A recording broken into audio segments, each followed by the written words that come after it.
Tendre Père Céleste, c'est avec un cœur reconnaissant que je me tiens encore à ces lieux ces jours, ce dimanche, Seigneur, pour te dire de tout mon cœur merci. Toi qui portes un nom si merveilleux, toi dans la bonté se manifeste dans nos vies chaque jour. Tu nous renouvelles ta grâce, tu nous renouvelles ton souffle de vie. Seigneur, et nous manquons parfois des mots pour te dire combien tu es si merveilleux. Nous manquons des mots, Seigneur, pour t'exalter, pour te magnifier. Tellement ton amour est immense. Toi qui portes le nom le plus merveilleux, dont la bonté est sans pareil. Seigneur, laisse tout simplement que ces quelques mots qui viennent du fond de mon cœur puissent te dire que sans toi, nous ne sommes rien.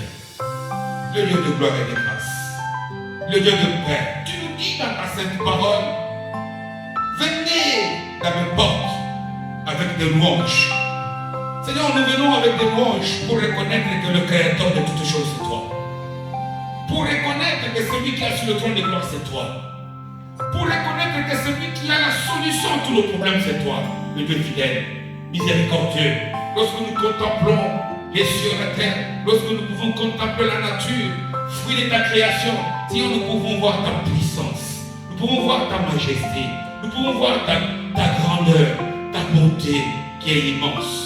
Béni sois-tu, notre Dieu, toi qui nous dis d'entrer dans ta présence avec des actions de grâce, en te disant merci, toute notre gratitude, Seigneur. Toi qui nous as fait encore entrer dans cette dernière semaine de ce mois d'avril, le 4e de l'année. Seigneur, malgré le confinement, malgré les difficultés, tu es Dieu, parce que tu n'as jamais failli à ta tâche. La preuve, regarde comment, Seigneur, malgré les soucis du monde, nous sommes là. Tu es là et tu nous conduis. Merci Père de bonté, parce que non seulement tu nous conduis, mais ce dimanche encore tu nous as invités à ta table d'honneur. Seigneur, pour nous donner ta parole. Seigneur, nous avons faim et soif. Seigneur, nous voici, Seigneur. Merci pour le mets que tu as préparé pour nous jusqu'à ce jour. Merci pour le mets que tu as préparé pour tes enfants. Seigneur, que cette parole d'aujourd'hui tombe dans du terrain fertile, Seigneur. Qu'elle fasse du bien, qu'elle guérisse des malades, Seigneur. Qu'elle donne la bénédiction là où, Seigneur, il y a des problèmes. Qu'elle donne la solution là où il y a des questions, Seigneur. Nous avons besoin, Seigneur, que cette parole nous touche. Oh Dieu de gloire, permets par ton Saint-Esprit que je puisse être un instrument efficace. Donne-moi des mots simples. Seigneur, que la gloire te revienne. Seigneur, que je ne me tienne pas ici pour qu'on voit un homme. Laisse que je me fasse. Que toi seul tu sois audible, que ta voix soit audible par ton peuple. Nous voulons soumettre cet homme au règne de Jésus. Nous voulons soumettre cet homme à la domination de cet esprit. Laisse que ton onction sans mesure puisse couler en moi, couler en ces lieux. Et que cette onction touche tes enfants, chacun là où il est, confiné dans sa maison, Seigneur. Et que cette parole lui donne ta grâce, lui donne le miracle. Lui ouvre des portes. Tu es Dieu, tu n'as jamais changé. Merci pour ta bonté. Merci pour ton amour. Merci pour ta fidélité. Toi qui vis à jamais. Toi dont le règne est éternel. Reçois la gloire. Reçois la louange. Reçois la magnificence des siècles. Et c'est au nom puissant de mon Seigneur Jésus que j'ai prié. Je te dis Amen. Chers bien-aimés, chers frères et sœurs, une fois de plus, je nous dis bonjour, un bonjour d'amour. un beau jour de paix, un beau jour de joie, dans le nom puissant de notre Seigneur Jésus, lui qui nous a encore fait la grâce de nous retrouver ce dimanche pour partager de sa parole. Que Dieu te bénisse. À quelque chose parfois malheureux, parce que, étant donné que les choses sont ce qu'elles sont pour le moment, ce message, nous les donnons non seulement pour les nôtres, de notre assemblée, mais comme il est aussi diffusé sur les réseaux sociaux, Dieu fait grâce qu'il puisse profiter à un plus grand nombre. Alors toi aussi, à qui le Saint-Esprit a fait la grâce de te retrouver sur cette chaîne, que Dieu te bénisse, qu'il te fasse du bien, et que cette parole soit pour toi un message que Dieu te donne parce que tu attends qu'il te parle. Alors, de quoi allons-nous nous entretenir dans notre message de ce dimanche? Nous allons, le Saint-Esprit m'a mis à cœur pour que nous puissions traiter d'une des questions essentielles pour réussir dans la vie. Oui, il y a des questions essentielles. Vous savez, très souvent, à des multiples occasions, l'apôtre Paul exhortait son fils dans la foi, Timothée. Il lui disait, je l'ai dit avec nos mots, Timothée, mon fils, tu es agité pour beaucoup de choses. Mais combat, c'est-à-dire lutte, cherche à gagner des choses utiles. Donc, ce qu'il a appelé le combat de la foi. Il y a des choses, parfois on s'agite. On croit que pour réussir, il faut beaucoup d'argent. Non, bien aimé. Où tu es, tu connais des exemples de beaucoup de gens avec beaucoup d'argent, mais qui n'ont pas la paix. Parfois, nous pensons qu'il faut être chef de l'État pour avoir des grandes victoires de la vie. Non, ça ne suffit pas. Il y a des choses importantes. Il y a des questions importantes que lorsque je possède la bonne réponse à ces questions, tout ce que je fais réussir. C'est quoi comme question? La première question, c'est que pour réussir quelque chose, il faut savoir qui fait la chose. La question de celui qui fait. Il y a dans Matthieu 7 une parabole que Jésus nous a donnée de deux personnes qui construisent la maison. Mais il dit dans cette parole, le Seigneur il nous dit quoi? Qu'une personne était sage, prudente, et l'autre non. Donc la différence, ce n'est pas. Ils disposaient tous des moyens, des mêmes moyens peut-être. Mais ce qu'il a fait, c'est qui? La question qui est une question importante. En plus de la question de savoir qui, la question aussi de la méthode. Quelqu'un peut être bien, avoir des aptitudes. Mais il faut savoir quelle méthode tu utilises pour faire la chose. Ça, c'est répondre à la question comment. Il y a aussi la question du mobile, des buts poursuivis. Ça, c'est la question pourquoi. Il y a aussi le temps qui est utile. Quand est-ce que tu fais? Si en hiver tu cultives, tu risques de ne pas. Il y a aussi la question du lieu. Donc il y a dans la vie, lorsque nous voulons réussir, 5 questions essentielles. Qui fait la chose? Comment il fait la chose? Pourquoi il fait la chose? Quand il fait la chose? Et où?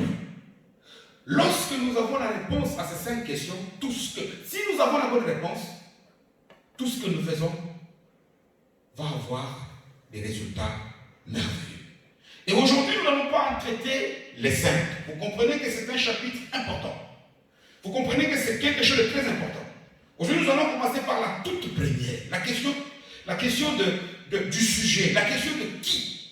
La question de savoir qui fait la chose. Et nous avons donné comme thème à notre exhortation ce dimanche, qui dit-on que je suis? Question extraordinaire. Tout le monde se souvient de cette question? C'est le Seigneur lui-même qui l'a posée un jour à ses disciples. Qui dit-on que je suis? Qu'est-ce que les gens disent de moi? Qu'est-ce que les gens disent de toi? Partout.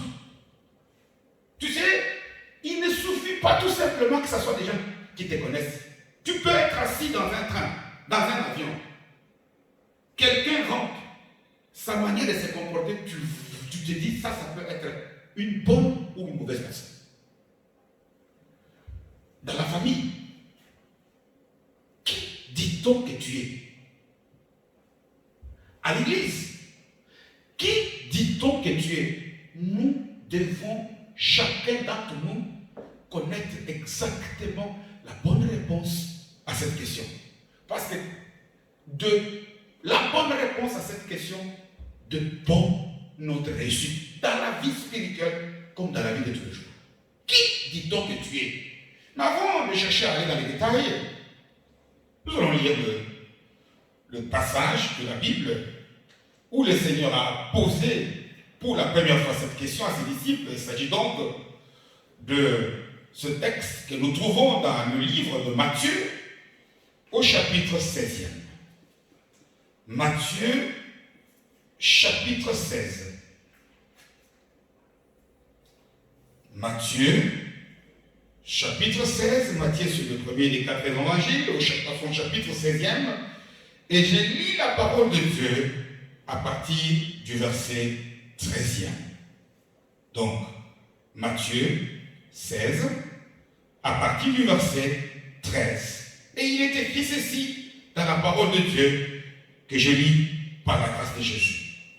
Jésus, était arrivé dans le territoire de Césarée de Philippe, demanda à ses disciples, qui dit-on que je suis, moi, le Fils de l'homme? Verset 14.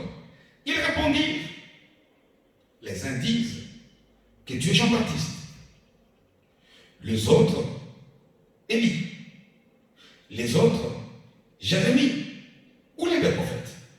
Verset 15e. Et vous, leur dit-il, qui dites-vous que je suis? Simon-Pierre répondit, tu es le Christ, le Fils du Dieu vivant. Jésus, reprenant la parole, lui dit, tu es heureux, Simon, fils de Jonas, car ça ne sont pas la chair et le sang qui t'ont révélé cela, mais c'est mon Père qui est dans les cieux. Et moi, je te dis que tu es Pierre, et que sur cette pierre, je bâtirai mon église, et que les portes du séjour de mort ne prévaudront point contre elle. Je te donnerai les clés du royaume des cieux. Ce que tu lieras sur la terre sera lié dans les cieux, et ce que tu délieras sur la terre sera délié dans les cieux. Alors, il recommanda aux disciples de ne dire à personne qu'il était le Christ, parole du Seigneur. Bien-aimés, nous avons ici un des récits le plus important de la parole de Dieu. Qu'est-ce que je veux dire par là? C'est que tout est important. Toute la Sainte Bible, du premier verset, du premier livre, jusqu'au dernier verset, tout est important. C'est la pensée de Dieu pour les hommes.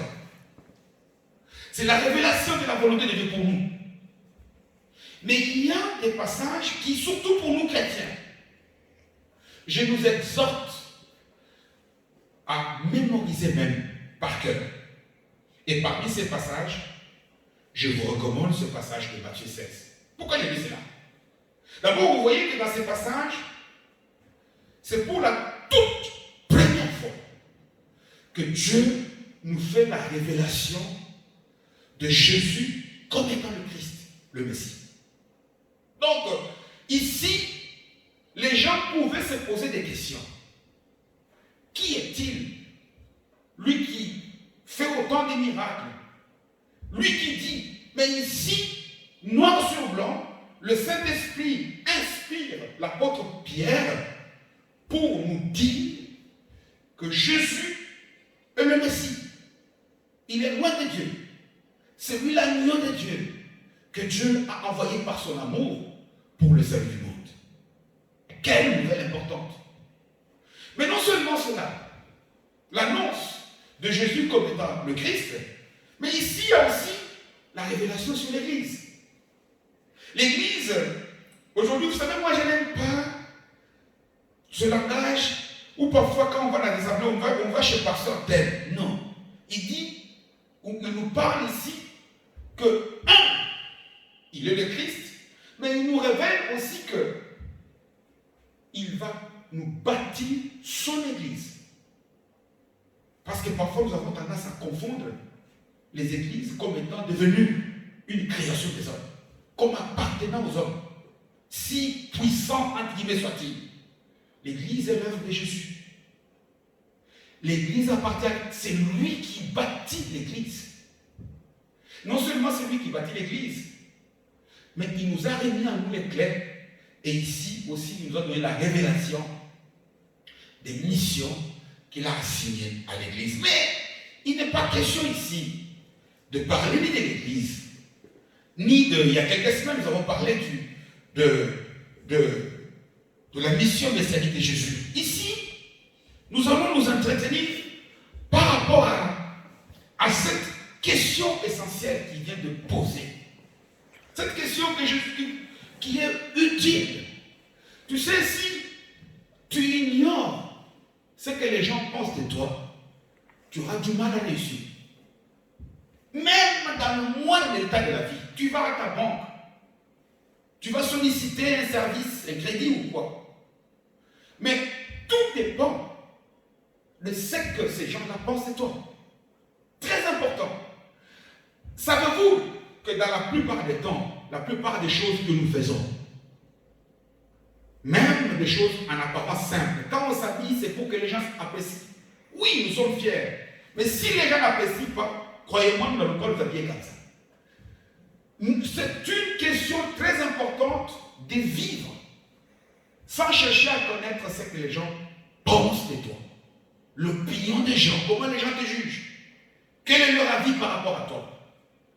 Et ça, dans toutes les communautés. Si tu es bien coté là où tu travailles, tu auras beaucoup d'avantages. Si tu es bien coté à l'école, tu auras beaucoup d'avantages. C'est difficile qu'un père ne sache pas ce que ses enfants pensent de lui. Ou une mère. Ou même que les enfants ignorent ce que les parents pensent d'eux. C'est très important. C'est une question utile. Je vous dis, il y a 5 questions très importantes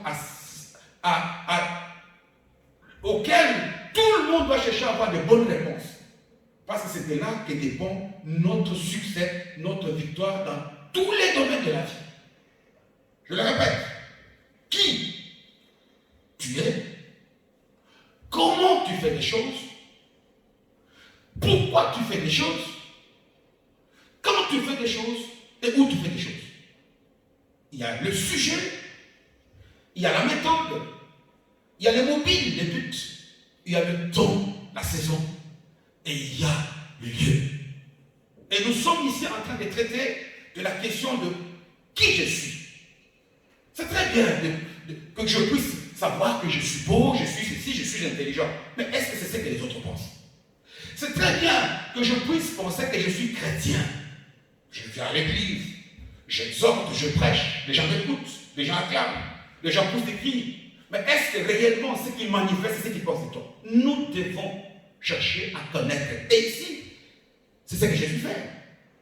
Le récit nous raconte que Jésus a fait beaucoup de miracles lorsque nous lisons les versets, les chapitres qui précèdent. Il a guéri des malades, il a marché sur les eaux, il a fait marcher Pierre sur les eaux, il a multiplié les poissons et les pains, il a donné la vision aux aveugles, les Bartimée et autres, il a fait des tas de choses importantes. Et puis, un jour, et c'est ce jour ici, il se retrouve dans ce territoire, il est entouré dans un cercle de gens qui lui sont intimes, il s'arrête. Jésus pouvait leur poser beaucoup de questions, mais il les regarde et il leur pose la question, une question en apparence simple, mais une question d'une importance capitale. Une question où il commence d'abord au verset 13 par leur demander, qui dit-on que je suis? Oui, bien-aimé. Tu dois savoir, rien, tu n'auras jamais de succès dans tout ce que tu fais si tu n'es pas au courant de l'opinion de ceux pour qui tu fais des choses par rapport à toi. Parce que quand il est question ici de demander, qui dit-on que je suis? En d'autres termes, Jésus est en train de demander à ses disciples de lui dire quelle est leur opinion, quel est leur avis sur lui, comment est-ce qu'ils les voient, qu'est-ce qu'ils pensent de lui. En un mot, quelle est ma réputation dans l'opinion? Vous savez,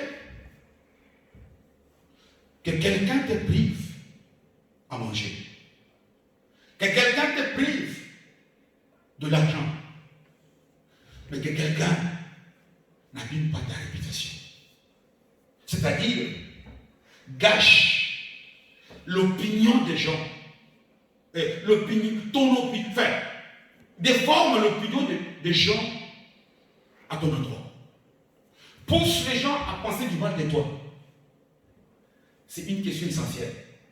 Vous verrez que très souvent, pour voir un peu l'importance de cette question, remarquez partout où nous passons, nous voulons toujours que ça soit dans notre manière de nous comporter, de dire, de nous habiller, dans nos gestes, dans tous les petits détails. Chaque personne essaye de donner le meilleur de lui-même pour que les gens qui sont en face de lui puissent avoir une bonne opinion, un bon jugement. Le sage Salomon dit, d'abord dans Ecclésiaste, chapitre 7e, tu as le temps, tu peux ouvrir le livre. Ecclésiaste, chapitre 7, le tout premier verset, il dit quoi? Une bonne réputation vaut mieux qu'un beau parfum. Tu sais, c'est bien quand nous voyons des gens qui se sont mis des parfums qui sentent bien. Et quand ils passent à côté de nous, ça nous fait du bien. Et quand on leur demande la question de savoir quel parfum tu as mis. Mais si tu as une mauvaise réputation et que tu as mis le même parfum, tu verras le regard. Rien que la forme du visage, tu passes, les lèvres des gens se détournent. Le regard des gens se retourne. Tu as beau parler, même quand tu chantes, c'est comme si tu les énervais. Il dit, le sage Salomon, il dit, une bonne réputation, c'est-à-dire avoir une bonne opinion auprès des autres, vaut mieux qu'un grand parfum de très bonne odeur. Et pour montrer l'importance d'un livre des Proverbes au chapitre 22, et si je ne me trompe pas, c'est aussi au premier verset, il redit la même chose. Mais ici, il dit que une bonne réputation, avoir une bonne réputation auprès des gens, vaut mieux que de grandes richesses. Je sais que quelqu'un peut avoir beaucoup de biens, mais si il n'a pas bonne presse, s'il ne passe pas dans l'opinion, tout ce qu'il fait échoue. Parce que tout ce qu'il dit aux gens, il ne croit pas. Voilà la raison pour laquelle je vous dis que cette question est très importante. Pour que chacun d'entre nous puisse faire un effort de savoir ce que les gens pensent de lui. Pourquoi tu n'as jamais fait cet effort? Bien-aimé, je te supplie, Parce que maintenant que nous avons beaucoup de temps à passer en famille, à passer avec des proches, il met Jésus. Jésus qui est ici, dans un cercle d'amis, dans un cercle de gens qui lui étaient très proches, intimes, dans un cercle de gens qui l'avaient vu faire des tas de choses. Il pouvait s'imaginer que ces gens, ils savent déjà que je suis bien. Parce que je suis avec eux. Parce que j'opère des grandes choses. Mais non. Il prend la peine de s'arrêter et de leur poser la question. Prends une pause là où tu es. Regarde si à côté de toi, qui est à côté de toi? Pose-lui la question de ce qu'il pense. Qui ne rigole pas, mais qui te dise une réponse qui vient du fond de son cœur. C'est très important. Ça va t'aider. Les uns peuvent faire semblant de blaguer, mais c'est utile. Jésus pose la question. Ici, il veut savoir l'opinion. Et la question est double. D'abord, il cherche à connaître ce que les autres. Donc les gens qui ne lui sont pas proches, ce qu'ils pensent, c'est très important. Mais ça, c'est le verset 13. Mais au verset 15, il pose la question à ses proches maintenant. Et vous remarquerez que lorsqu'il pose la première question, pour savoir ce que les autres disent, la réponse est immédiate. Tu es Élie, tu es Jean-Baptiste, tu es Jérémie, tu es l'un des prophètes. Mais quand il a été question de demander aux proches, tu as vu qu'il a fallu l'aide du Saint-Esprit, parce qu'il a dit, Pierre, ne sois pas orgueilleux, ce n'est pas toi. Ce que tu viens de dire maintenant, la chair et le sang ne peut te le dire. Ça, c'est la révélation qui vient du Père. Donc, tout ça pour dire que nous serons surpris de voir que les gens que nous croyons mieux les connaître, ils ne nous connaissent pas. Nous aurons des difficultés à penser que des gens avec qui nous sommes intimes, des gens avec qui nous mangeons, des gens avec qui nous soupons, nous prions, des gens avec qui nous travaillons, ils ont peut-être parfois une image qui n'a rien à voir avec ce que nous sommes en réalité. Et c'est ce que nous voyons ici. Alors, pourquoi est-il si important de poser aux autres cette question? Pourquoi est-il si important de chercher à savoir ce que les gens pensent de nous? Mais c'est parce que tout simplement, bien aimé, je le dis, cette question est la réponse à cette question, tout au moins, c'est elle qui détermine notre attitude. Tu verras que là où les gens pensent que tu es bon, tu auras une autre attitude. Là où les gens pensent que tu es méchant, tu auras un autre comportement. Et c'est très important. L'opinion, le jugement, la réputation que j'ai devant un public est très importante pour toi, que tu puisses la connaître, parce que c'est elle qui te dicte l'attitude que toi tu dois avoir. Voyez-vous la raison pour laquelle la plupart des chrétiens, les dimanches, au culte, tous paraissent des saints? Mais c'est parce qu'ils savent qu'à l'église, on les considère comme des saints. Mais regarde un peu le même chrétien, lorsqu'il est dans un milieu où il est considéré comme quelqu'un qui aime la vie, tu vas voir comment est-ce qu'il est capable d'avoir un comportement qui risque de t'étonner. Très important, bien aimé. L'attitude que nous avons est conditionnée par ce que nous-mêmes nous savons du jugement que ceux qui sont en face de nous ont de nous, de leur opinion, de leur avis, de la réputation que nous avons. Et c'est très important. Très important. Mais le problème, c'est quoi? C'est que ici, le texte que nous venons de lire nous donne quelques indications pour nous montrer que c'est bien que nous pouvons tout faire pour avoir une bonne opinion, pour que les gens nous jugent bien positivement. Nous pouvons tout faire, bien nous habiller pour que les gens nous apprécient, bien parler pour que les gens aiment la manière dont nous parlons. Mais l'opinion des gens peut peut aussi, même parmi les proches, ne pas être vrai. Parce que tout ça est très important. Je dis que l'opinion est importante. Mais les gens peuvent se tromper dans un jugement qu'ils ont pour toi. Parce qu'ils t'ont vu une fois, par exemple, tu as bien agi ou tu as mal agi. Ils se sont fait une idée que, un tel est comme ça. Voilà pourquoi j'ajoute que moi et toi, parce que c'est bien de savoir aussi que c'est que les gens pensent de moi, mais ça nous arrive aussi que c'est nous qui donnons le jeu, qui gérons les autres. Attention de tirer des conclusions hâtives. Attention de généraliser facilement. Les femmes sont comme ça, les ceci sont comme ça, les Européens sont comme ça, les Africains sont comme ça. Attention!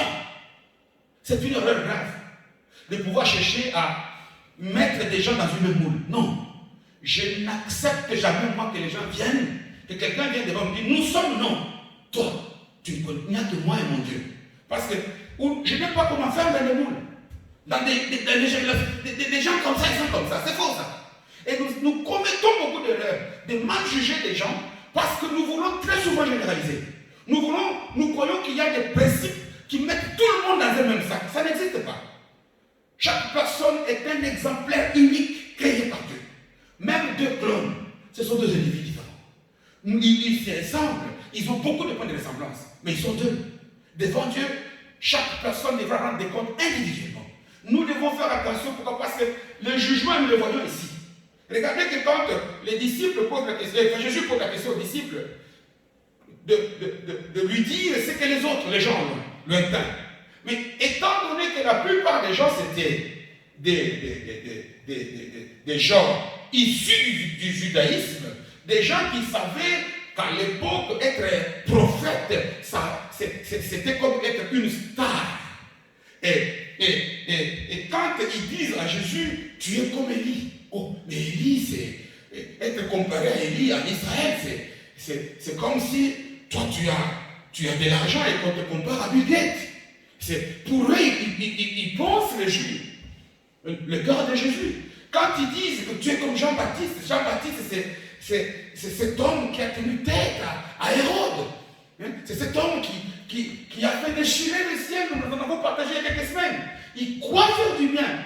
Attention, je ne dis ici que c'est bien de chercher à savoir ce que les gens pensent de nous. Mais j'ajoute ici, au deuxième point, qu'attention, quand on le sait, sachons aussi qu'ils peuvent se tromper. Ils peuvent se tromper selon qu'ils généralisent ou selon que ce sont des gens qui ne nous aiment pas. Tu sais, une personne qui ne t'aime pas, elle ne t'aime pas. Elle ne t'aime pas. C'est-à-dire que cette personne-là, même quand tu cherches à bien parler, pour lui ça t'énerve. Mais une personne comme ça, son jugement sera toujours mauvais par rapport à toi. Donc c'est bien de chercher à savoir, mais c'est surtout aussi bien de savoir que quand tu l'as su, ça ne suffit pas. Ça ne suffit pas. Pourquoi? Parce que des gens peuvent donner un avis, une opinion, ils peuvent mal te juger. Mais alors quand les gens te jugent mal, retiens-le. Mais quand tu l'as retenu, cherche à ce que tu puisses savoir ce que les proches aussi pensent de toi. Pourquoi? Parce que, vous verrez, nous, dans la nature humaine, nous voulons toujours recevoir des éloges, des compliments, des félicitations, des encouragements.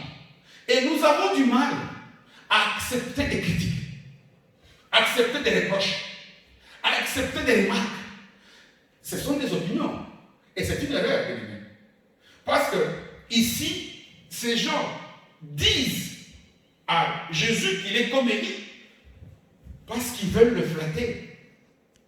Des gens peuvent te donner une bonne réputation parce qu'ils recherchent quelque chose derrière ton dos.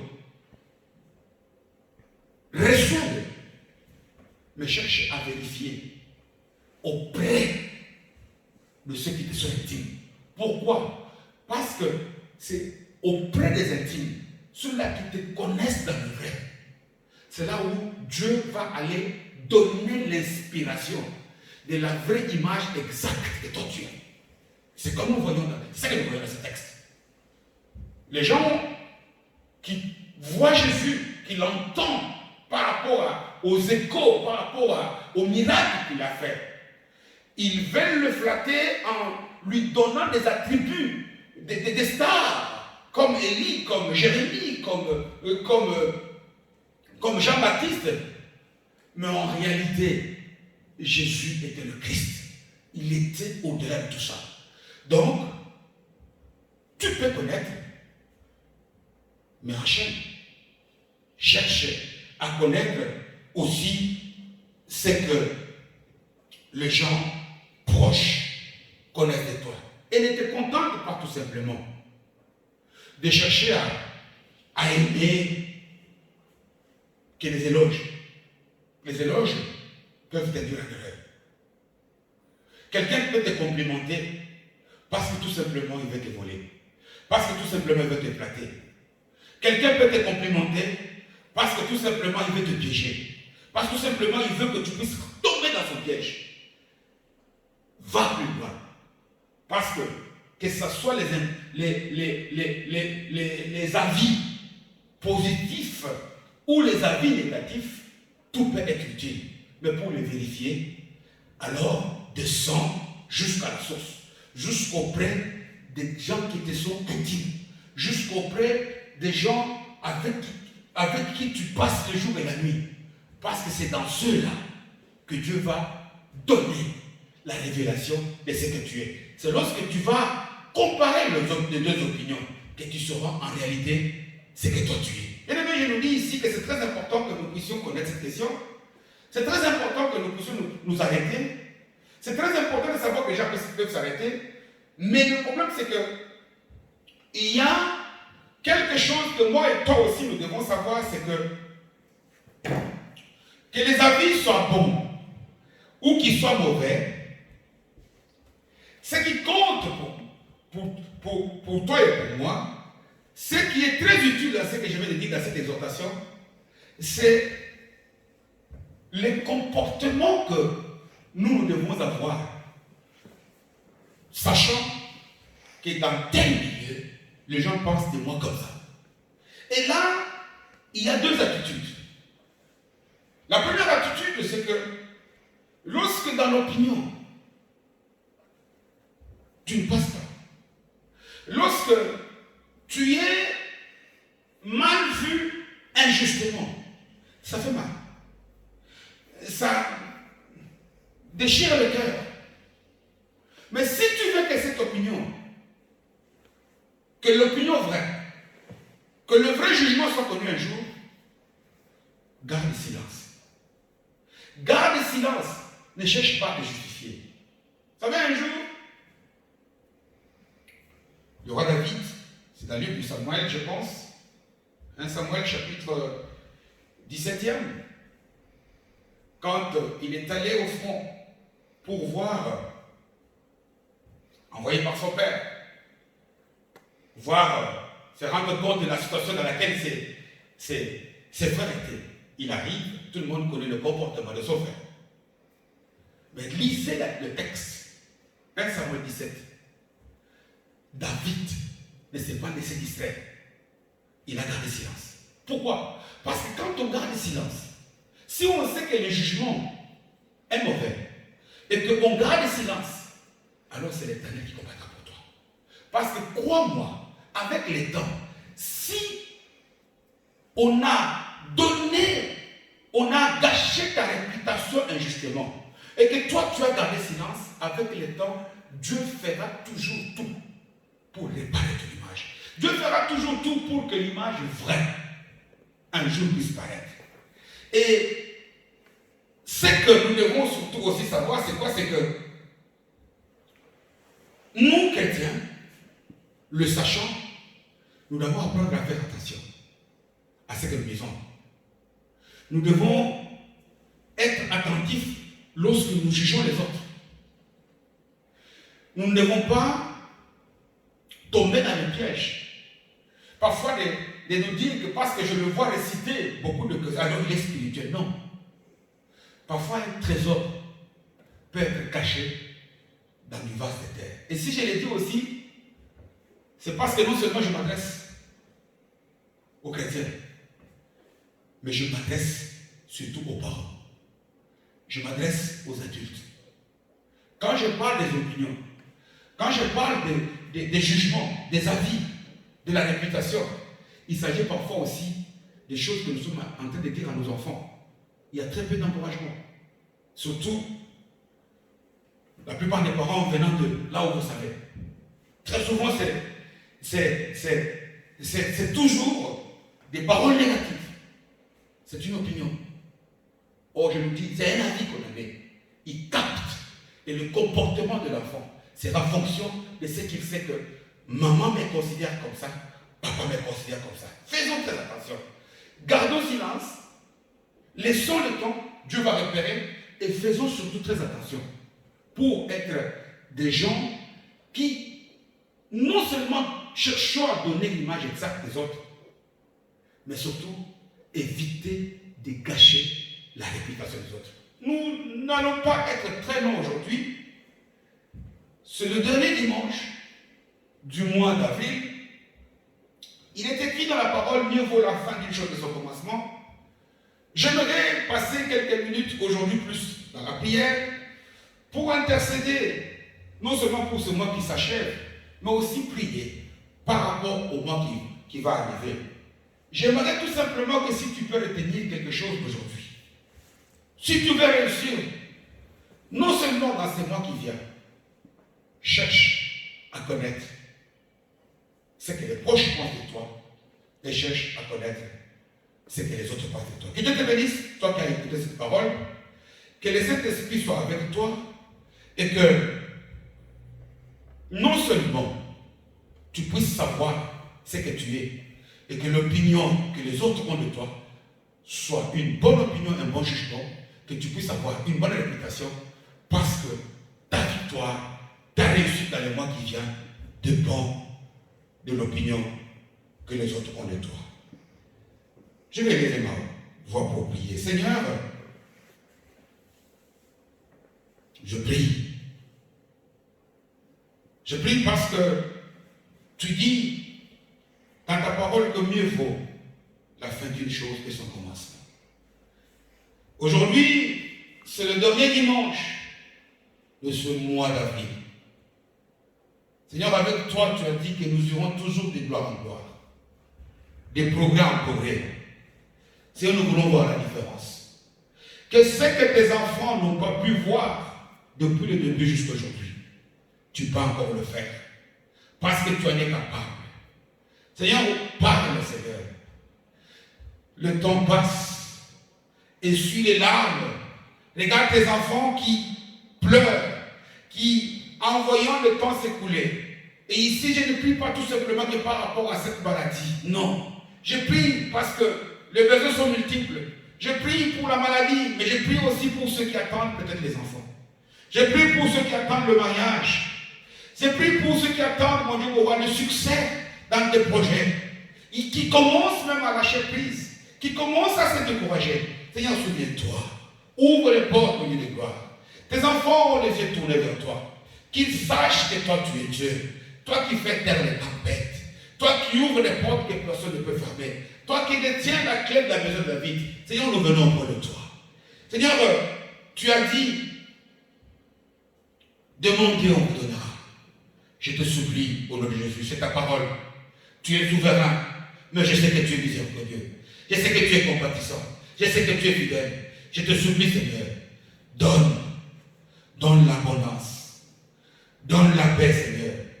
Donne le repos. Tu es le bon berger qui nous conduit toujours vers le vert pâturage. Seigneur, parfois il y en a parmi tes enfants qui ont entendu ce vert pâturage, mais qui ne voient rien, qui sont peut-être prêts à lâcher prise. Je prie pour qu'ils ne lâchent pas prise. Je prie pour qu'ils se lèvent.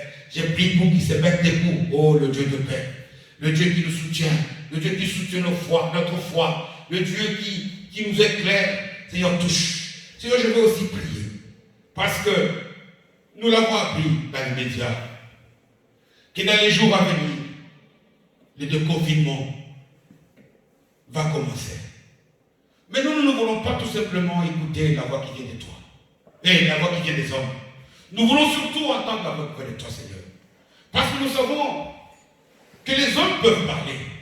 Mais s'ils parlent selon ta volonté, Seigneur, nous ne pouvons rien craindre. Si nous voulons te recommander tout ce temps de déconfinement, Seigneur, sois avec nous partout. Partout où nous passons, Seigneur, dans nos familles, Seigneur.